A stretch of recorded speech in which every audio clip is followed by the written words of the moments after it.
Hey guys, আমি Neha. Welcome back to my brand new blog. তো আজকে এই ব্লগটা সন্ধ্যে থেকে শুরু করলাম। সন্ধ্যেবেলা ঘুমটুর থেকে উঠে একটু ফ্রেশ হয়ে নিয়েছি। তো এরপর যাবো হচ্ছে রেডি হতে, যাবো হচ্ছে একটু মেলায়। আমাদের এখানে বৈশাখী মেলা হচ্ছে, তো অনেক দিন থেকে মেলা শুরু হচ্ছে, এখনো পর্যন্ত যাওয়া হয়নি। তো দেখো আজকে আমি আউটফিটটা পরে নিয়েছি। এটা আমার নতুন একটা কুর্তি, এটা আমি বুটিক থেকে নিয়েছিলাম, তো খুব পছন্দ হয়েছিল কুর্তিটা। তো এরপর রেডি ফেডি হয়ে নিয়েছি। আমি, মা আর বাবা যাবো, তো আমার অফিস থেকে ফিরে তারপর যাবে আমাদের ওখানে, মানে মেলার ওখানে। তো তারপর রেডি হয়ে নিয়েছি। দেখো এরপর আমি নিচে নেমে যাবো। নিচে নেমে বাবা আমাদের জন্য নিচে ওয়েট করছে।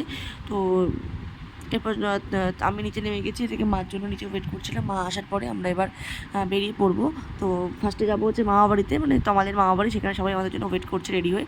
তো এরপর দেখো মামাবাড়ি চলে এসে আমরা বেরিয়ে পড়েছি। আমরা সবাই মিলে আজকে একসাথে মেলায় যাচ্ছিলাম হচ্ছে আমি, মা, দিদি, আর তারপরে মামি, বোন, মামা সবাই মিলে যাচ্ছিলাম মেলায়। তো মেলায় একটু ঘোরাফেরা করে টুকটাক খাওয়া দাওয়া করে নিয়েছিলাম।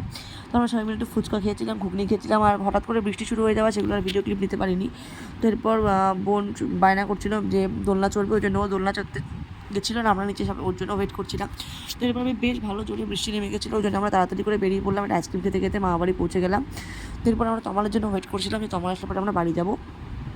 তো কিছুক্ষণের মধ্যে তমালও চলে এসেছিলো। আসলে ও রাস্তায় বৃষ্টির জন্য আটকে পড়েছিল।